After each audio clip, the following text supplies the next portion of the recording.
Coming up on This Week in Torrance, a gym in the South Bay is growing not only in size but services. We will take you to this special celebration. Then newborns receive knitted red hats. We'll tell you what message organizers are hoping to create with this gesture.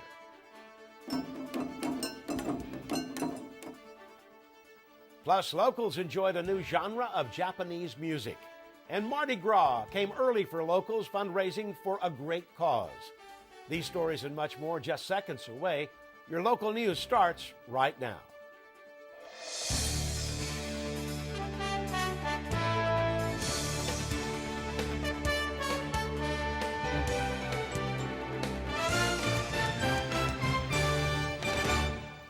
Hello, everybody, and welcome to This Week in Torrance. I'm Ben McCain. Jin Chun has the week off.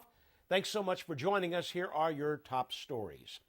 Mayor Patrick Fury declared the month of February as Black History Month in the city. This month was formally adopted in 1976 to honor and support the importance of Black history throughout the American experience. During the meeting, council members reminded residents the month is designated as a time to celebrate the many achievements and contributions made by African Americans to the economic, cultural, spiritual, and political development. A time for all Americans to remember the stories and teachings of those who helped build the nation. The Black History Celebration focuses on the growth of the African American business community in the Torrance area.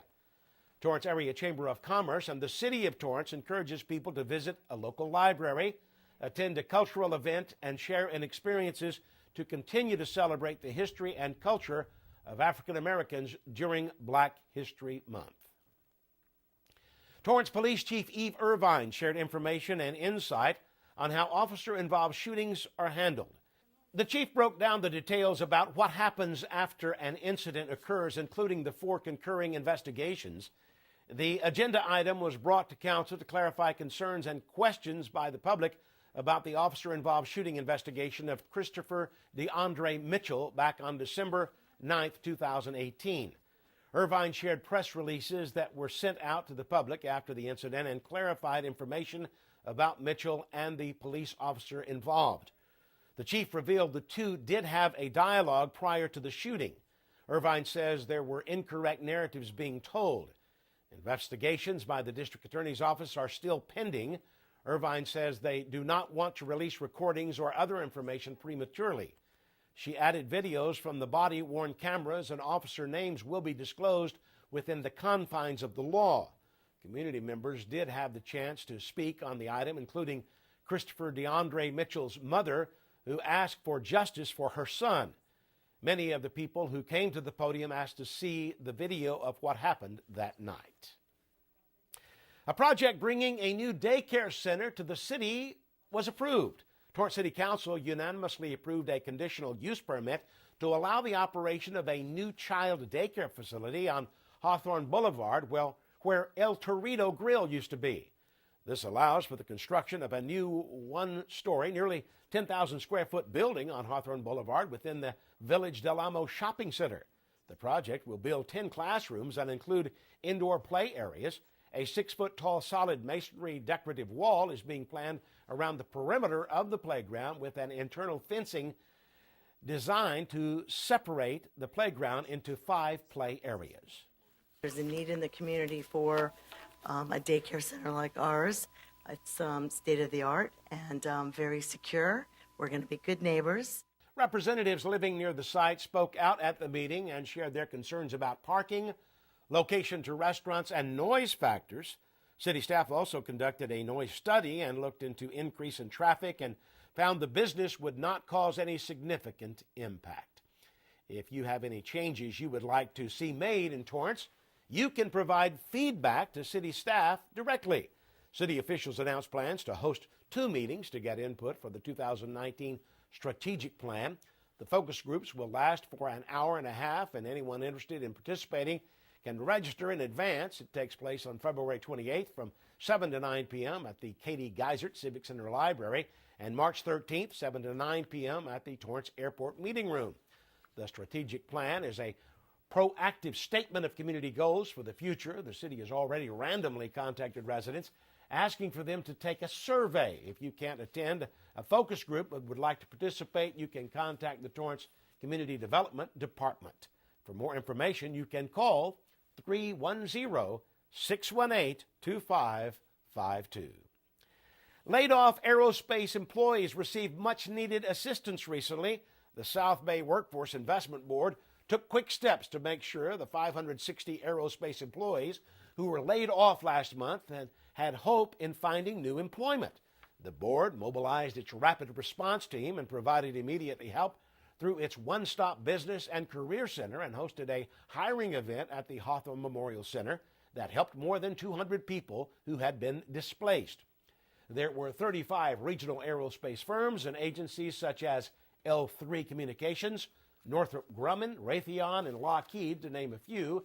It was reported that many of the employers invited candidates back for second interviews, and some are now employed.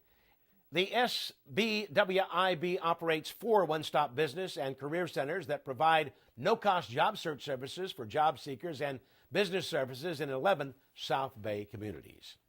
A local organization is taking steps to find solutions to a mental health crisis that is growing. The Volunteer Center, South Bay Harbor Long Beach staff are taking steps to provide resources and solutions to the increase in the youth mental health crisis. During their recent strategic planning process, they discovered more youth are depressed and experiencing suicidal thoughts. Through internal and community assessments, they found that there has been a decrease in need for volunteer referrals and youth volunteers' motivation. Local hospitals as well revealed mental health as a top concern. Data shows that 56% more youth experienced a major depressive episode in 2015 than 2010, and 20 to 30% of local middle schoolers seriously considered suicide in 2016.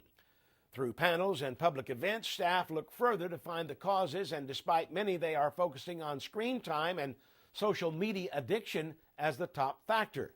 Today's youth are spending 6 to 9 hours a day on screens. The Volunteer Center is building a program and hoping to find various approaches for families and youth. The key part to this is that they will be reinventing the teen program to increase empathy and resilience. To learn more about their journey, you can visit their website and be sure to check out their social media pages for more information on resources available. 2 projects modernizing the city have come to fruition. The installation of a shade canopy at the Torino Plaza at the Torrance Cultural Arts Center is now complete.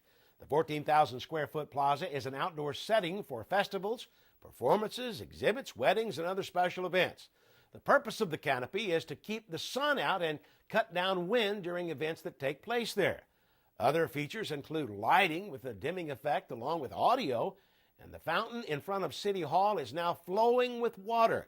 The recent renovations include seating around the plaza and an installation of a 48-inch medallion with city seal to renew and enhance the overall appearance of it.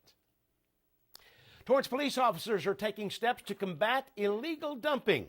Between November of last year and this past January, there has been nearly 10 incidents of illegal dumping reported. There have been numerous complaints throughout the northern and central parts of the city. Officials say illegal dumping is sometimes referred to as fly tipping and is unauthorized disposal of waste on any public or private property. Most recently, investigators arrested a suspect who allegedly was dumping construction debris at various locations. If you have any concerns or questions, call 310-781-6900. Well, stick around. Local high school students are recognized on the national level. Plus, Mayor Patrick Fury is honored for his dedication to the arts.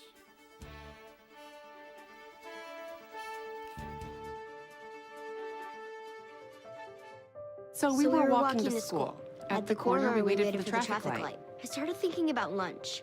Mom pat me turkey and cheese. She's I really want smart, cheese pizza, but like at Luigi's. sometimes her mind They have this wanders. video game there, and Kate's got the high score. We should have a sleepover. Maybe I should pack my pajamas. I remember saying, Laura? Laura, I think I heard Mom say something. the sign says don't walk. Sometimes it's so overwhelming. When we finally got there, She gave me a hug goodbye. I really hope she doesn't I have really another hope I bad don't day have at another school bad day at today. school today. When you can see learning and attention issues from their side, you can be on their side. That's why there's Understood.org, a free online resource for the parents of the 1 in 5 kids with learning and attention issues. Here you'll get personalized recommendations, practical tips, daily access to experts, and more. Go from misunderstanding to Understood.org.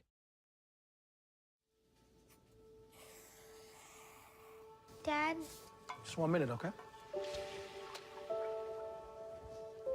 Hey, Bobo, do trees tell each other stories?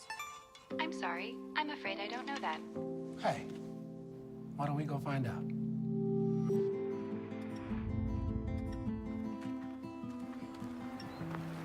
Listen.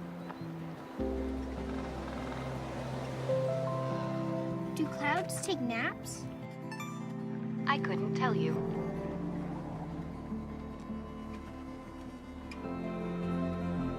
Can birds draw pictures? I don't have an answer for that. Dad, do stars visit their friends? Look!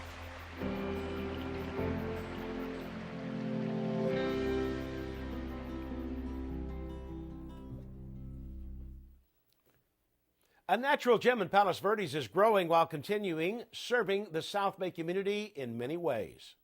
Today we open our doors again to all of you. These magnificent 87 acres right here in the middle of all our communities. Celebrating 58 years, the South Coast Botanic Garden hosted an open house to showcase their beautiful urban oasis. Torrance City Council members, along with other local leaders from various cities, came to show their support. Officials from the garden say this grand opening is a symbol of all that is yet to come and the big accomplishments that have been made. Attendance has increased, and so have the programs being offered, such as gardening and art classes, movie nights, stargazing, and the newest one being goat yoga. They are also taking steps to accomplish their vision plan by growing the garden, including improving vistas, collections, and opening new spaces. One of the highlights mentioned was the newly renovated Rose Garden and the project in the works, which is a 3.5-acre children's garden. We're really looking to build a reputation in the field as an organization that is trying new and innovative ways to redefine the public garden for newer generations. That has largely found it somewhat of something that is maybe unimportant or irrelevant. From what you see, this has grown over the last 60 years. It is available for discovery, for education, for enjoying of all of our beautiful collections, but also to see wildlife. I was just out and there were bunnies running around. We have wonderful pollinators. About 15 years ago, I worked with the international sculptor by the name of Betty Gold, and she brought a beautiful sculpture to our garden. It's a 15-foot Corten steel sculpture that she created. The South Coast Botanic Garden has a knowledgeable group of docents available to give tours. It is one of the world's first botanical gardens to be developed over a sanitary landfill. Members now have access to 14 clubs and societies to become informed about specific plants, and the collection has grown to more than 200,000 plants. South Coast Botanic Garden opened its doors in 1960. World-renowned Japanese artist put on a rare performance.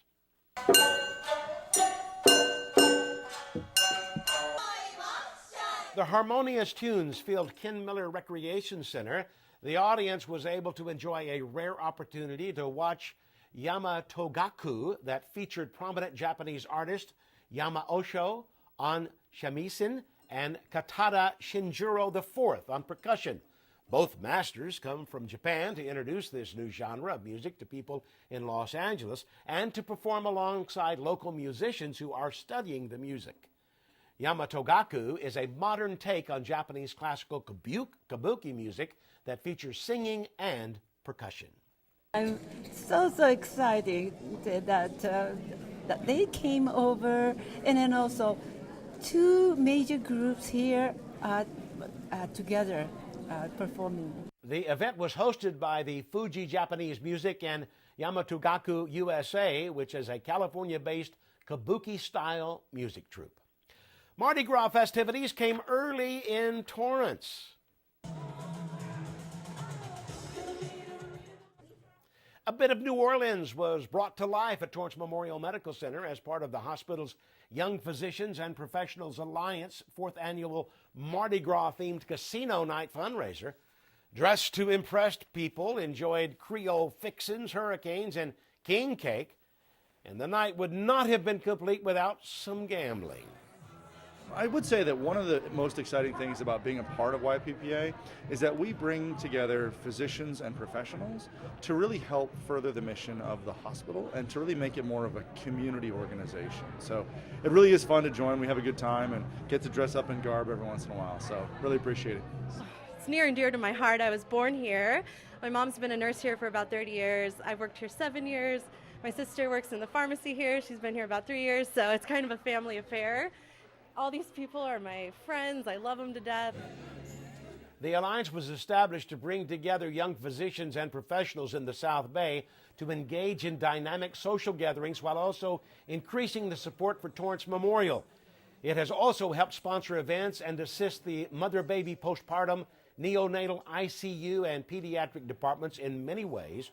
Proceeds of the event also supported the hospital's new pediatric, neonatal, intensive care, and maternity units. For more information on how to be part of the Alliance, go to torrancememorial.org. At an annual event honoring the performing arts, Mayor Patrick Fury received a special recognition. Mayor Fury was the Master of Ceremonies at the annual Torrance Performing Arts Consortium Awards. He was pleasantly surprised when he was honored with the esteemed D. Hardison Award.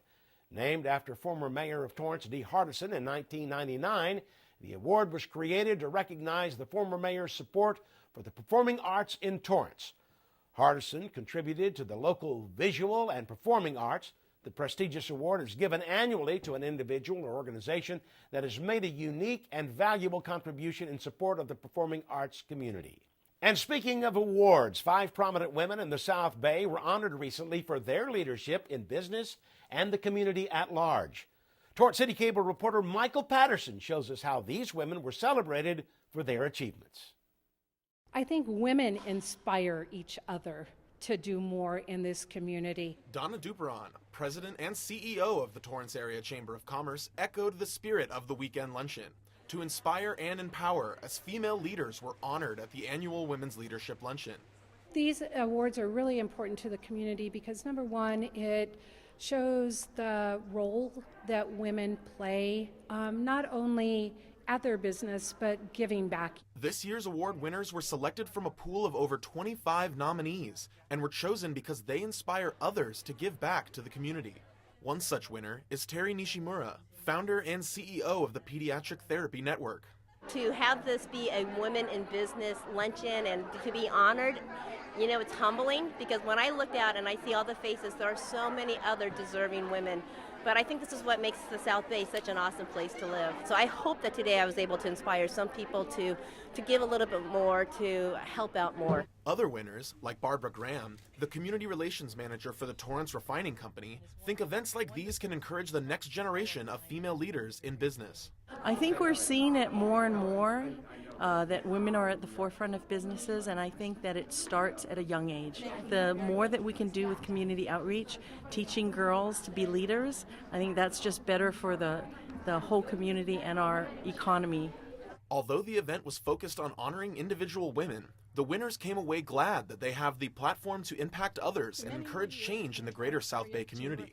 We do what we do because we love it, and we're able to have our companies represent us and provide us with the means for social responsibility. So to be able to do that for a living, it's just a great feeling. For Torrance City Cable, I'm Michael Patterson. Thank you, Michael. The Chamber of Commerce offers a program that provides resources to women in business every month.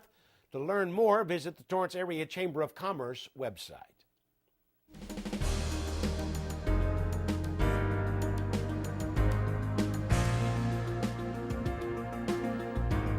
A Torrance Aerospace firm donated more than $1 million to revive Catalina Island's airport.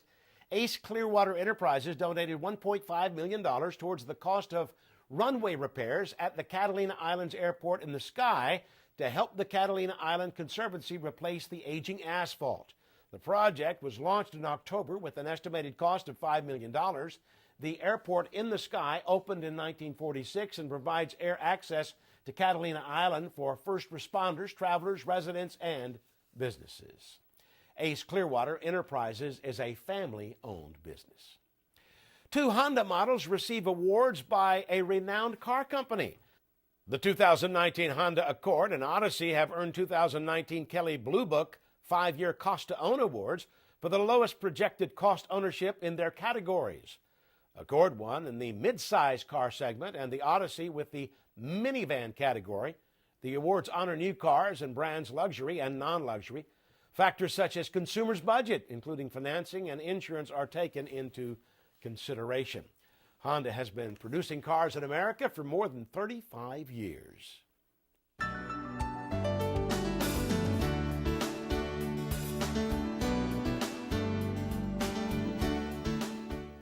Local high school students are being recognized on the national level for their academic excellence. At the recent Torrance Unified School District Board meeting, students from South High School and West High School are being recognized as semifinalists in the 64th Annual National Merit Scholarship Program.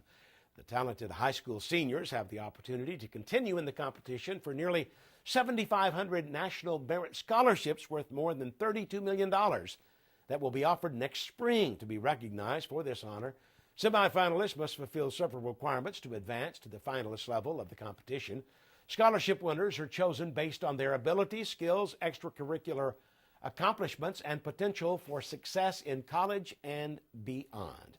The National Merit Scholarship Corporation was established in 1955.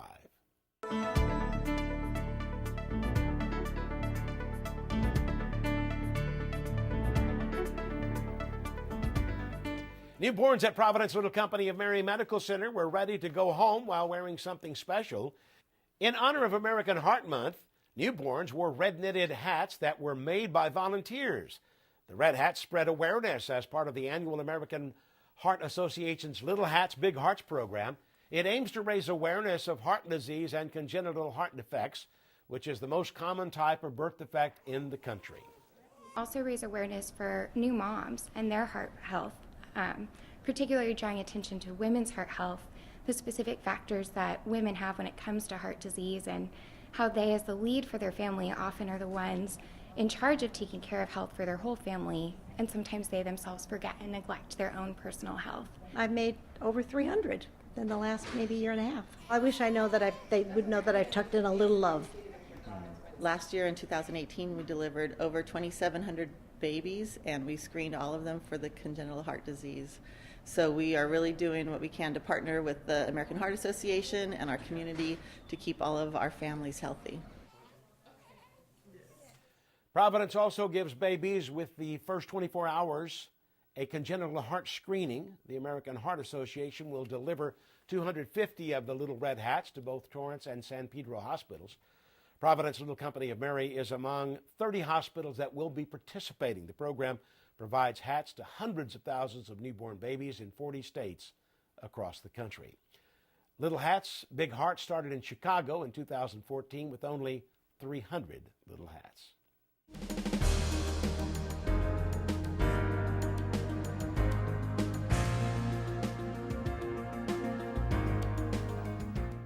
Are you interested in a career as a firefighter? Well, there is one program that can help you prep for that.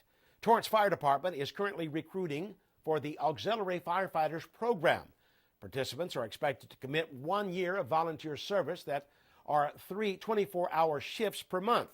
It provides Fire Academy graduates an opportunity to apply their acquired skills and insight while preparing for a fire service career. The auxiliary firefighters respond to emergencies, assist with fire prevention inspections, maintain apparatus, participate with training and public education. After 1 year of participation, they will be considered for an opportunity as a Torrance firefighter and even possible recommendation to paramedic school. If you're interested, see if you are qualified, go to torranceca.gov/volunteer program. Still ahead, upcoming events you won't want to miss, plus a sneak peek at the next sports desk. We'll be back in just a minute.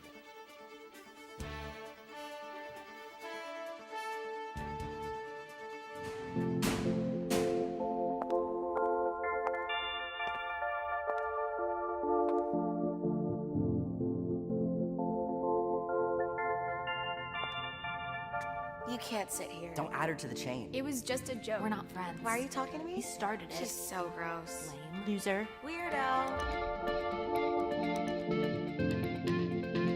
I've said and done things before that I'm not proud of. Just as I've been hurt by others. The thing is, this is not who I am. And it's definitely not who I want to be. I don't want to be cruel. I don't want to spread gossip. I don't want to be a body shamer. I don't want to exclude anyone. I don't want to make anyone feel lonely, Left out, hurt.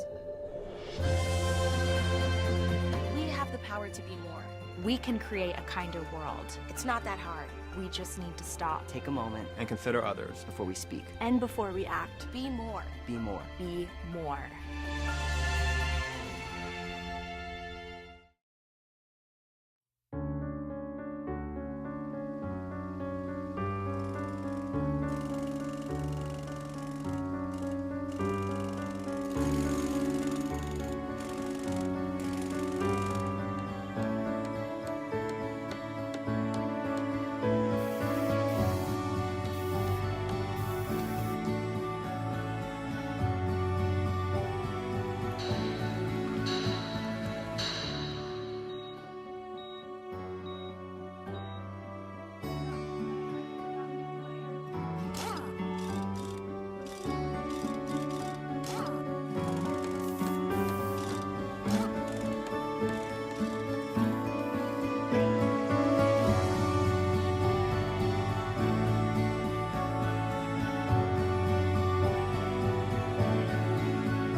Welcome back, everybody. Here's some upcoming events on Saturday, February 16th.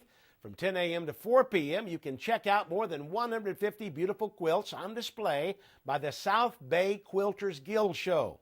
It will take place at the Torrance Cultural Arts Center. Then tickets are on sale for the 2019 State of the Region Luncheon taking place at the Doubletree by Hilton in Torrance. This year's guest speakers, Congresswoman Maxine Waters and Congressman Ted Lieu. They'll fill you in on the latest. The annual event gives an update on policy concerns and how federal policy decisions may affect our region. And before we go, let's check in with Leslie Robbins on the sports desk. What do you have for us, Leslie? Hey, Ben, coming up on the sports desk. Okay, so they lost to the Patriots. The LA Rams are still winners in our book. We're taking you behind the scenes of the Super Bowl with a sports desk insider. Bishop Montgomery continues to be that good, and the lists are out. Our playoffs are here. Be sure to watch every day at 4 and 9:30. Thanks, Ben. Thanks so much, Leslie. Well, that does it for us on This Week in Torrance. I'm Ben McCain. Thanks so much for joining us. We'll see you next time.